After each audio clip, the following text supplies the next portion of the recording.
ಆತ್ಮೀಯ ರೈತ ಬಾಂಧವರಿಗೆ ನಮ್ಮ ಮಾಧ್ಯಮ ಯೂಟ್ಯೂಬ್ ಚಾನಲ್ಗೆ ಸ್ವಾಗತ. ನಮ್ಮ ರಾಜ್ಯದಲ್ಲಿ ಅಥವಾ ನಮ್ಮ ದೇಶದಲ್ಲಿ ಈ ರಾಸಾಯನಿಕ ಗೊಬ್ಬರದ ಸಮಸ್ಯೆ ಮತ್ತು ನಮ್ಮ ಸರ್ಕಾರ ಒಂದು ಹೊರಡಿಸಿದೆ, ಆದಷ್ಟು ಗೊಬ್ಬರನ ಕಮ್ಮಿ ಮಾಡಿ ಅಂತ. ಯಾಕೆ ಹೇಳಿದ್ರು?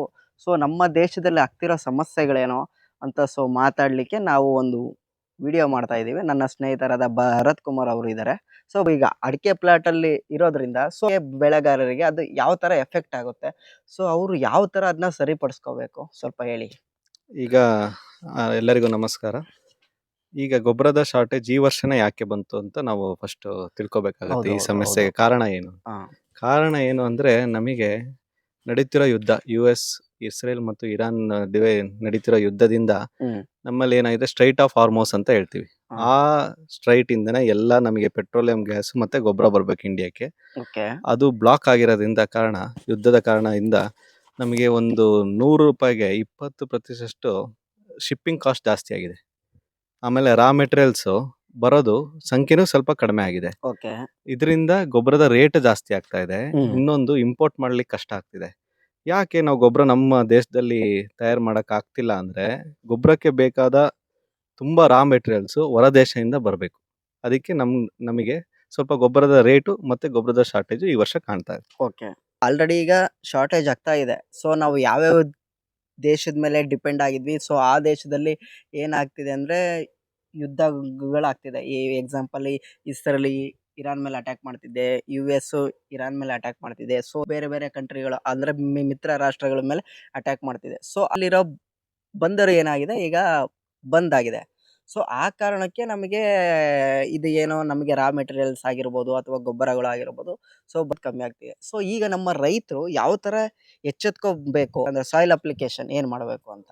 ಈಗ ನಮ್ಮ ರೈತರಲ್ಲಿ ನಾವು ಯೂಸ್ ಮಾಡೋ ಜಾಸ್ತಿ ಗೊಬ್ಬರ ಯಾವ್ದು ಅಂದ್ರೆ ಯೂರಿಯಾ, DAP ಮತ್ತೆ ಪೊಟ್ಯಾಶ್, 3 ಜಾಸ್ತಿ ಯೂಸ್ ಮಾಡ್ತೀವಿ. ನಮಗೆ ಎಷ್ಟು ಬೇಕು ಯೂರಿಯಾ ಅಂದ್ರೆ, ಭಾರತಕ್ಕೆ ಸುಮಾರು 300 ರಿಂದ 350 ಲಕ್ಷ ಟನ್ ಅಷ್ಟು ಯೂರಿಯಾ ಬೇಕು. ಅದರಲ್ಲಿ ನಾವು ಪ್ರೊಡ್ಯೂಸ್ ಮಾಡೋದು ಎಷ್ಟು ಅಂದ್ರೆ 280 ರಿಂದ 300 ಲಕ್ಷ ಟನ್ ನಾವು ನಮ್ಮಲ್ಲೇ ಪ್ರೊಡಕ್ಷನ್ ಮಾಡ್ತೀವಿ. ಆದ್ರೆ ಪ್ರೊಡಕ್ಷನ್ ಮಾಡಿದ್ರು ನಮಗೆ ಯಾಕೆ ತುಂಬಾ ಶಾರ್ಟೇಜ್? ಈಗ FID ಬೇಕು ಅಂತ ಇದಾರೆ. 1 ಎಕರೆಗೆ ಒಂದೇ ಚೀಲ, ಒಂದ್ 6 ತಿಂಗಳವರೆಗೂ, ಒಂದ್ ಸೀಸನ್ಗೆ. ಇನ್ನೊಂದ್ ಸೀಸನ್ ಮತ್ತೊಂದ್ ಎಕರೆಗೆ ಒಂದ್ ಎಕರೆಗೆ ಒಂದ್ ಚೀಲ ಕೊಡ್ತಾರೆ. FID ಬೇಕು ಅದಕ್ಕೆ. ಇವೆಲ್ಲ ಯಾಕೆ ಸ್ಟ್ರಿಕ್ಟ್ ರೂಲ್ಸ್ ತಂದಿದ್ದಾರೆ ಅಂದ್ರೆ, ಯೂರಿಯಾ ಪ್ರೊಡಕ್ಷನ್ ಮಾಡ್ಲಿಕ್ಕೆ ಬೇಕಾದ ರಾ ಮೆಟೀರಿಯಲ್, ನಾವು ಏನು ಲಿಕ್ವಿಫೈಡ್ ನ್ಯಾಚುರಲ್ ಗ್ಯಾಸ್ ಅಂತ ಕರಿತೀವಿ, ಅದು ಬೇರೆ ದೇಶ ಅಂದ್ರೆ ಸೌದಿ, ಒಮಾನ್, ಕತಾರ್, ಬಹ್ರೇನ್ ಅಲ್ಲಿಂದ ಬರ್ಬೇಕಾದ ರಾ ಮೆಟೀರಿಯಲ್ ಅದು. ಈಗ ಶಿಪ್ಪಿಂಗ್ ಕಾಸ್ಟು, ಶಿಪ್ಪಿಂಗ್ ಇಂದ ವಾರಿಂದ ಸ್ಟ್ರೈಟ್ ಬ್ಲಾಕೇಡ್ ಇವೆಲ್ಲ ಆಗಿರೋದ ಕಾರಣ ಆ ರಾ ಮೆಟೀರಿಯಲ್ ನಮಗೆ ಸಿಗ್ತಾ ಇಲ್ಲ. ಅದರಿಂದ ಯೂರಿಯಾ ಶಾರ್ಟೇಜ್ ಇಂದ ನಿಮಗೆ ಈ ತರ FID ಮತ್ತೆ ಸ್ಟ್ರಿಕ್ಟ್ ಮಾಡಿದ್ದಾರೆ, ಗೌರ್ಮೆಂಟ್ ರೂಲ್ಸ್ ಸ್ಟ್ರಿಕ್ಟ್ ಮಾಡಿದ್ದಾರೆ. ಆಮೇಲೆ ಯೂರಿಯಾ 1 ಎಕರೆಗೆ 1 ಚೀಲ ಸಾಕಾ ಅಡಿಕೆ ಬೆಳೆಗಾರರಿಗೆ? ಮೇನ್ಲಿ ಅಡಿಕೆ ಬೆಳೆಗಾರರಿಗೆ ಸಾಕಾ ಅಂತ ಹೇಳಿದ್ರೆ, ನಾವು ಅಡಿಕೆಗೆ 140 ರೇಷಿಯೋದಲ್ಲಿ ಗೊಬ್ಬರ ಬೇಕು ಅಂತೀವಿ. NPK 100 ನೈಟ್ರೋಜನ್ ಬೇಕು. ಯೂರಿಯಾದಲ್ಲಿ ನಾವು 100 ಗ್ರಾಮ್ ಹಾಕಿದ್ರೆ 46 ನೈಟ್ರೋಜನ್ ಸಿಗತ್ತೆ. ಅಂದಾಜು ನಾವು ಅರ್ಧ ಡೋಸ್ ಅಷ್ಟು ನೈಟ್ರೋಜನ್ ಕೊಟ್ಟಂಗಾಗತ್ತೆ ಒಂದ್ ಸೀಸನ್ಗೆ, ಒಂದ್ ಅಪ್ಲಿಕೇಶನ್. ಜೂನ್ ತಿಂಗಳಿಗೆ ನಾವು 100 ಗ್ರಾಮ್ ಕೊಟ್ರೆ 46 ಗ್ರಾಮ್ ನೈಟ್ರೋಜನ್ ಸಿಕ್ತು. ಸೊ 100 ರಿಂದ 110 ಗ್ರಾಮ್ ಅಷ್ಟು ನಾವು ಕೊಡಬಹುದು ಯೂರಿಯಾ. ಈಗ 100 ಗ್ರಾಮ್ ಇಟ್ಕೊಳ್ಳಿ, ಒಂದ್ ಎಕರೆಗೆ ಒಂದು 537 ಗಿಡ ಕೂರ್ತದೆ ಅಂದಾಜು. ನಮಗೆ ಒಂದು 53 kg ಹತ್ತತ್ರ ಯೂರಿಯಾ ಬೇಕು ಅಂದ್ರೆ 1 ಎಕರೆಗೆ 1 ಚೀಲ ಅಷ್ಟು ನಾವು ಹಾಕ್ಬೋದು. ಇನ್ನು ಉಳಿದಿರೋ ನೈಟ್ರೋಜನ್ ನಾವು DAP ಲಿ 18% ನೈಟ್ರೋಜನ್ ಇರ್ತದೆ, ಅದಲ್ಲಿ ನಾವು ಸಪ್ಲಿಮೆಂಟ್ ಮಾಡ್ಕೋಬಹುದು. ಇನ್ನು ಸಣ್ಣ ಪ್ರಮಾಣದಲ್ಲಿ ನೈಟ್ರೋಜನ್ ಬೇಕು, ಇನ್ನು ಉಳಿದಿದ್ದು ಅದನ್ನ ನಾವು DAP ಲಿ ಸಪ್ಲಿಮೆಂಟ್ ಮಾಡ್ಕೋಬಹುದು. ಈಗ ಸರ್ಕಾರ ಏನ್ ಹೇಳ್ತಿದೆ ಅಂದ್ರೆ, ಅಡಿಕೆ ಬೆಳೆಗಾರರಿಗೆ ರಾಸಾಯನಿಕ ಗೊಬ್ಬರನೇ ಕೊಡಬಾರ್ದು, ಅವ್ರು ಹಾಕ್ಬಾರ್ದು ಅಂತ ಇದೆ. ಈಗ ಅಡಿಕೆ ಬೆಳೆಗಾರರು ಆದಷ್ಟು ಕಮ್ಮಿ ಮಾಡಿ ಅಂತ ಹೇಳಿದೆ. ಸೊ ಅದಕ್ಕೆ ಇಲ್ಲ, ನಮಗೆ ಈಗ ಅಡಿಕೆ ಬೆಳೆಗೆ 140 ನಾನು ಆವಾಗಲೇ ಹೇಳ್ದಂಗೆ ಅಷ್ಟು ಗೊಬ್ಬರ, ಆ ಪ್ರಮಾಣದಲ್ಲಿ ನಾವು ರಾಸಾಯನಿಕ ಫರ್ಟಿಲೈಸರ್ ಅತಿ ಹೆಚ್ಚು ಈ ಕಾಂಪ್ಲೆಕ್ಸ್ ಫರ್ಟಿಲೈಸರ್ ಆಗಿರ್ಬೋದು 10, 26, 26, 9, 24, 24 ಇವೆಲ್ಲ ಹಾಕೋ ಬದಲು ಅಡಿಕೆಗೆ ಯಾಕೆಂದ್ರೆ ನಾವು ಫಾಸ್ಫರಸ್ 40 ಗ್ರಾಮ್ ಬೇಕಷ್ಟೇ. ನಮಗೆ ಅತಿ ಹೆಚ್ಚು ಪ್ರಮಾಣದಲ್ಲಿ ಬೇಕಾಗಿರೋದು ಪೊಟ್ಯಾಶ್ 140 ಗ್ರಾಮ್. ಮಧ್ಯಮ ಪ್ರಮಾಣದಲ್ಲಿ ಬೇಕಾಗಿರೋದು ನೈಟ್ರೋಜನ್ 100 ಗ್ರಾಮ್. ಈಗ ನಾವು ಆ ತರ ರೇಷಿಯೋದಲ್ಲಿ ಹಾಕ್ಬೇಕು ಅಂದ್ರೆ, ನಾವು ಯೂರಿಯಾ 100 ರಿಂದ 110 ಗ್ರಾಮ್ ಒಂದು ಗಿಡಕ್ಕೆ. ನಿಮಗೆ ಈಗ DAP ಸಿಗ್ಲಿಕ್ಕೆ ಕಷ್ಟ ಆಗಿದ್ರೆ SSP ಹೋಗ್ಬೋದು, ಸೂಪರಿಗೆ. ಅದ್ರಲ್ಲಿ 16% ಅಷ್ಟು ಫಾಸ್ಫರಸ್ ಇರ್ತದೆ. ಅದೊಂದು 125 ಗ್ರಾಮ್ ಒಂದು ಗಿಡಕ್ಕೆ. ಮತ್ತು MOP ನಾವು ಪೊಟ್ಯಾಶ್ ಅಂತ ಏನಂತೀವಿ, ಅದು ಒಂದು 60% ಪೊಟ್ಯಾಶ್ ಇರುತ್ತೆ ಅದರಲ್ಲಿ. ನೀವು 120ರಿಂದ 140 ಗ್ರಾಮ್ ಒಂದು ಗಿಡಕ್ಕೆ ರೇಷಿಯೋ ಮಾಡಿ ಕೊಡ್ಬೋದು. ಇದರಿಂದ ಈ ಇಷ್ಟು ಪ್ರಮಾಣದಲ್ಲಿ ಗೊಬ್ಬರ ನಿಮಗೆ ಸಿಗುತ್ತೆ. ಆಕ್ಚುಲಿ ಈಗ 1 ಎಕರೆಗೆ 1 ಚೀಲ ಕೊಡ್ತಿದ್ದಾರೆ ಯೂರಿಯಾ, ನಿಮಗೆ ಆ ಪ್ರಮಾಣದಲ್ಲಿ ಸಿಕ್ತಂಗೆ ಆಗ್ತದೆ. ಗಿಡಕ್ಕೂ ನೀವು ಆ ರೇಷಿಯೋದಲ್ಲಿ ನೀವು ಫರ್ಟಿಲೈಸರ್ ಅಪ್ಲಿಕೇಶನ್ ಮಾಡ್ದಂಗೆ ಆಗ್ತದೆ. ಅಲ್ಲಿಗೆ ನಿಮಗೆ ಆ ಗಿಡಕ್ಕೆ ಬೇಕಾದ ಪ್ರಮಾಣದಲ್ಲಿ ಬೇಕಾದ ಪೋಷಕಾಂಶಗಳು ನೀವು ಕೊಟ್ಟಂಗೆ ಆಗುತ್ತೆ. ಸೊ ಸಾವಯವ ಕೃಷಿದಲ್ಲಿ ಏನೇನು ಬರುತ್ತಂತ ಅದನ್ನ ಒಂದು ಸ್ವಲ್ಪ ಹೇಳಿ. ಈಗ ನಮ್ಮ ಸಾವಯವ ಕೃಷಿ ಮಾಡ್ಬೇಕಂದ್ರೆ ನಾವು ಆರ್ಗ್ಯಾನಿಕ್ ಕಾರ್ಬನ್ ಕಂಟೆಂಟ್ ಅಂತ ಅಂತೀವಿ. ಎಷ್ಟಿರ್ಬೇಕು ಆರ್ಗ್ಯಾನಿಕ್ ಕಾರ್ಬನ್ ಕಂಟೆಂಟು? ತುಂಬಾ ಕಮ್ಮಿ ಪ್ರಮಾಣದಲ್ಲಿದ್ದರೆ ನಿಮ್ಮಲ್ಲಿ ಯಾವುದೇ ನ್ಯೂಟ್ರಿಯೆಂಟು ಹಿಡಿದಿಟ್ಕೊಳಲ್ಲ ಅದು. ಜಾಸ್ತಿ ಲೀಚಿಂಗ್ ಲಾಸ್ ಜಾಸ್ತಿ ಆಗ್ತದೆ. ಆರ್ಗ್ಯಾನಿಕ್ ಕಾರ್ಬನ್ ಕಂಟೆಂಟ್ ಇದೆ, ಆ ನ್ಯೂಟ್ರಿಯೆಂಟ್ ಅವೈಲೇಬಲ್ ಆಗಲ್ಲ ಗಿಡಕ್ಕೆ ಅಂತ ನಾವು ಹೇಳ್ಬೋದು. ಹ್ಯೂಮಸ್ ಕಂಟೆಂಟ್ ಕಡಿಮೆ ಅಂತ ಅರ್ಥ. ಹ್ಯೂಮಸ್ ಕಂಟೆಂಟ್ ಡೆವಲಪ್ ಮಾಡಲಿಕ್ಕೆ ನೀವು ಕೊಟ್ಟಿಗೆ ಗೊಬ್ಬರ 10ರಿಂದ 12 kg ಒಂದು ಗಿಡಕ್ಕೆ, CPCRI ರೆಕಮೆಂಡೇಶನ್ ಪ್ರಕಾರ 10ರಿಂದ 12 kg ಒಂದು ಗಿಡಕ್ಕೆ ಅರೆಕನೆಟ್ಟಿಗೆ ನೀವು ಕೊಟ್ಟಿಗೆ ಗೊಬ್ಬರ FIM ಅಂತ ನಾವು ಏನು ಕರಿತೀವಿ ಅದನ್ನು ನೀವು ಕೊಡ್ಬೋದು. ಅದು ಮತ್ತೆ ಇಲ್ಲ ಅಂದರೆ ನಮಗೆ ಮಾರ್ಕೆಟಲ್ಲಿ ಗ್ರೀನ್ ಫಾಸ್ಫರಸ್ ಅಂತ ಸಿಗ್ತದೆ, ಗ್ರೀನ್ ಪೊಟ್ಯಾಶ್ ಅಂತಲೂ ಸಿಗ್ತದೆ, ಅದನ್ನು ಕೊಡ್ಬೋದು. ಅದರಿಂದ ನಿಮಗೆ ಆರ್ಗ್ಯಾನಿಕ್ ಕಂಟೆಂಟ್ ಜಾಸ್ತಿ ಆಗ್ತದೆ. ಆಮೇಲೆ ರಿಸರ್ಚ್ ಏನು ಹೇಳುತ್ತೆ ಅಂದರೆ 1 ಟನ್ FIM ಅಲ್ಲಿ ನಿಮಗೆ 4ರಿಂದ 5 kg ಅಷ್ಟು ನೈಟ್ರೋಜನ್ನು ಮತ್ತು 2 kg ಅಷ್ಟು ಫಾಸ್ಫರಸ್ಸು, 2 kg ಅಷ್ಟು ಪೊಟ್ಯಾಶು ನಿಮಗೆ ಸಿಗ್ತದೆ. ಅಂದರೆ 1,000 kgಲಿ 1,000 kg ಸಿಗುತ್ತೆ ಅಷ್ಟು kg. ಆ ಥರ ಇದೆ. ನೀವು ಅದರ ಸಪ್ಲಿಮೆಂಟ್ ಮಾಡ್ಲಿಕ್ಕೆ ಆಗೋದಿಲ್ಲ. ಯಾಕಂದ್ರೆ ನಾವು ಇಂಟೆನ್ಸಿವ್ ಕಲ್ಟಿವೇಶನ್ ಮಾಡ್ತಿರ್ತೀವಿ ಒಂದು ಜಾಗದಲ್ಲಿ.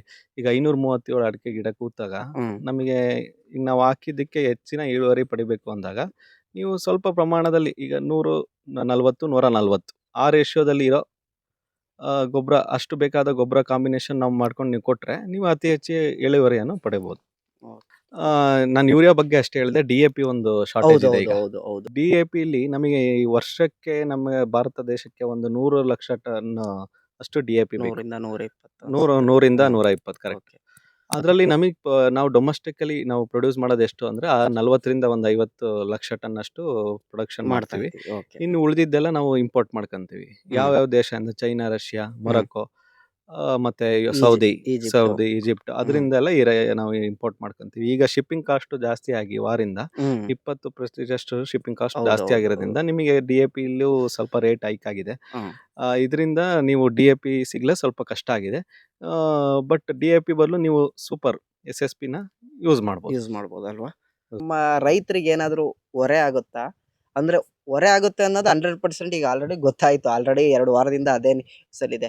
ಸೊ ಎಷ್ಟು % ಹೊರೆ ಆಗುತ್ತೆ? ಅಂದರೆ ನೀವು MOP ಸ್ವಲ್ಪ ರೇಟ್ ಹೈಕ್ ಆಗಿದೆ, ಒಂದು 200 ರೂಪಾಯಿ ಆಗಿರ್ಬೋದು ಒಂದು ಚೀಲಕ್ಕೆ ಹತ್ತತ್ರ. ಅದೊಂದು ಹೊರೆ ಆಗುತ್ತೆ ನಿಮಗೆ, ಯಾಕಂದರೆ ಪೊಟ್ಯಾಶ್ MOP ಕೊಡಲೇಬೇಕಾಗ್ತದೆ. ಅದೊಂದು ಹೊರೆ ಆಗಿದೆ. ಇನ್ನು SSPಲಿ ಏನೋ ರೇಟು ಡಿಫ್ರೆನ್ಸ್ ಆಗಿಲ್ಲ ಸದ್ಯಕ್ಕೆ. ಮತ್ತು ಯೂರಿಯಾದಲ್ಲೂ ಅಂಥ ರೇಟು ವ್ಯತ್ಯಾಸ ಆಗಿಲ್ಲ. ಈಗ MOP ನಿಮಗೆ ಜಾಸ್ತಿ ಆಗಿರೋದ್ರಿಂದ ಸ್ವಲ್ಪ ನಿಮಗೆ ಹೊರೆ ಆಗುತ್ತೆ, ರೈತರಿಗೆ ಹೊರೆ ಆಗುತ್ತೆ. ಆಮೇಲೆ ನಮ್ಮ ದೇಶನೂ ಸಹ ಈಗ ನಮ್ಮ ಮಿನಿಸ್ಟ್ರಿ ಮೊನ್ನೆ ಸ್ಪೆಷಲ್ ಮಾನಿಟರಿಂಗ್ ಸೆಲ್ಲು ಓಪನ್ ಮಾಡಿದ್ದಾರೆ. ಈ ಗೊಬ್ಬರದ ಶಾರ್ಟೇಜನ್ನು ಸ್ವಲ್ಪ ಕಮ್ಮಿ ಮಾಡಲಿಕ್ಕೆ ಏನೇನು ಸ್ಟೆಪ್ಸ್ ತೊಗೋಬೋದು ಅಂತ ಸ್ಪೆಷಲ್ ಮಾನಿಟರಿಂಗ್ ಸೆಲ್ ಓಪನ್ ಮಾಡಿದ್ದಾರೆ. 28 ಕಂಟ್ರಿ ಹತ್ರ ಸ್ವಲ್ಪ ಮಾತುಕತೆ ನಡೀತಾ ಇದೆ ಇಂಪೋರ್ಟ್ ಮಾಡಲಿಕ್ಕೆ. ಇನ್ನು ಸ್ವಲ್ಪ ದಿವಸದಲ್ಲೇ ಒಂದು ಸ್ವಲ್ಪ ವಾರಿನ ತೀವ್ರತೆಯೂ ಕಡಿಮೆ ಆದಮೇಲೆ ಸ್ವಲ್ಪ ಗೊಬ್ಬರದ ಶಾರ್ಟೇಜ್ ಕಮ್ಮಿ ಆಗ್ಬೋದು ನೆಕ್ಸ್ಟ್ ಮುಂದಿನ ದಿನಗಳಲ್ಲಿ.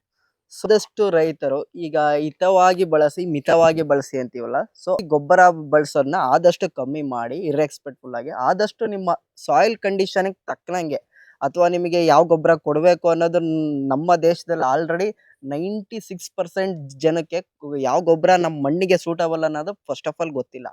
ಸೊ ಮಣ್ಣಿನ ಆಧಾರದ ಮೇಲೆ ನೀವು ಸಾಯಿಲ್ ಅಪ್ಲಿಕೇಶನ್ನ ಮಾಡ್ಬೋದು. ಇದಕ್ಕೇನಂತೀರ ಭರತ್? ಹೌದು, ಮಣ್ಣಿನ ಆಧಾರದ ಮೇಲೆ ಮಾಡಬೇಕಾಗುತ್ತೆ. ಯಾಕಂದರೆ ನಾವು ಬ್ಲ್ಯಾಕ್ ಸಾಯಿಲ್ ಅಂತ ಏನು ಹೇಳ್ತೀವಿ, ಬ್ಲ್ಯಾಕ್ ಸಾಯಿಲಲ್ಲಿ ಸ್ವಲ್ಪ ಆಲ್ಕಲಿನಿಟಿ ಜಾಸ್ತಿ ಇರೋದ್ರಿಂದ ನಾವು ಜಿಪ್ಸಮ್ ಹಾಕಿ ಸ್ವಲ್ಪ ಆಲ್ಕಲಿನಿಟಿನೂ ಕಡಿಮೆ ಮಾಡ್ಕೋಬೋದು.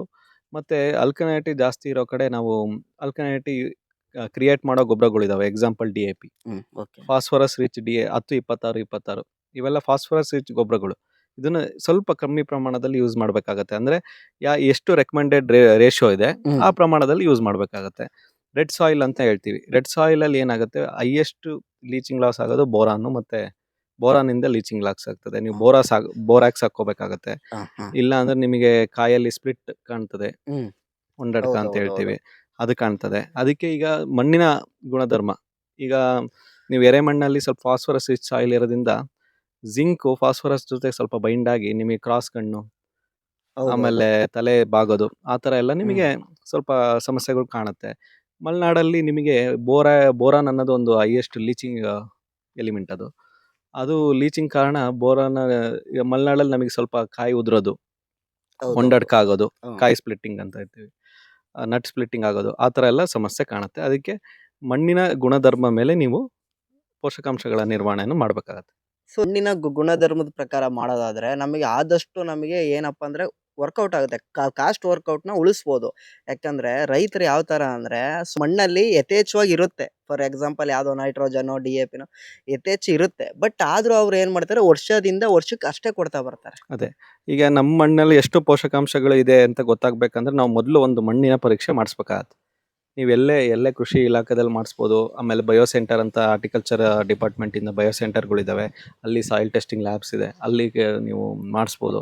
ಒಟ್ಟು ನಿಮಗೆ ಒಂದು ನಮ್ಮ ಮಣ್ಣಲ್ಲಿ ನಮಗೆ ಎಷ್ಟು ಪೋಷಕಾಂಶಗಳಿದೆ ಇದೆ ಅಂತ ಗೊತ್ತಾದರೆ ನೀವು ಅದನ್ನು ನಮ್ಮ ಮಣ್ಣಲ್ಲಿ ಯಥೇಚ್ಛವಾಗಿರೋದನ್ನ ಕಡಿಮೆ ಪ್ರಮಾಣದಲ್ಲಿ ಮತ್ತು ಕಡಿಮೆ ಪ್ರಮಾಣದಲ್ಲಿರೋ ಪೋಷಕಾಂಶಗಳನ್ನ ನಾವು ಸ್ವಲ್ಪ ಹೊರಗಿನ ಎಕ್ಸ್ಟರ್ನಲ್ ಫರ್ಟಿಲೈಸರ್ ಅಪ್ಲಿಕೇಶನ್ ಮೂಲಕ ನಾವು ಅದನ್ನು ನಾರ್ಮಲಿಗೆ ತಂದು ಎಷ್ಟು ಪೋಷಕಾಂಶಗಳು ಬೇಕೋ ಒಂದು ಗಿಡಕ್ಕೆ ಅಷ್ಟನ್ನು ನಾವು ಕೊಡ್ಬೋದು. ಸೊ ಅಗ್ರಿಕಲ್ಚರ್ಗೆ ಸಂಬಂಧಪಟ್ಟ ವಿಷಯಗಳನ್ನ ಆಗಾಗ್ಗೆ ಮಾತಾಡ್ತಾ ಇರ್ತೇವೆ. ಸೊ ನಮಸ್ತೆ.